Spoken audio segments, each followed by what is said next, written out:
YS Jaganmohan Reddy birthday వేడుకలు ముందుగానే మొదలయ్యాయి. డిసెంబర్ 21కి ఇంకా 2 రోజుల సమయమున్నా వైసీపీ శ్రేణులు ఇప్పటికే సంబరాలకు శ్రీకారం చుట్టారు. జగన్ ఎక్కడ కనిపించినా అభిమానులు బర్త్డే విషెస్తో హోరెత్తిస్తున్నారు. ఈ క్రమంలోనే తాజాగా జరిగిన ఓ ఘటన ఇప్పుడు నెట్టింట వైరల్ అవుతోంది. జగన్ విమానంలో ప్రయాణించేందుకు విమానం ఎక్కగానే అక్కడ ఉన్న వైసీపీ అభిమానులు ఆయనకు ప్రత్యేక సర్ప్రైజ్ ఇచ్చారు. ఓ చిన్నారి పాప చేతిలో పూల బొకే ఇచ్చి అడ్వాన్స్ హ్యాపీ బర్త్డే జగనన్న అని చెప్పేసింది. ఈ దృశ్యం చూసి జగన్ ఎంతో ఆనందించారు.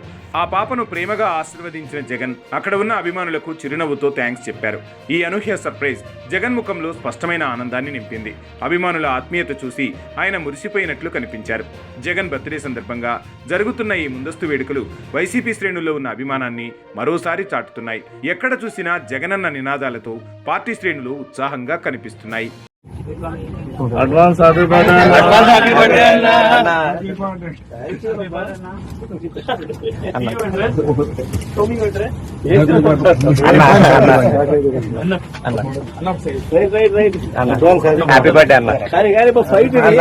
అన్న.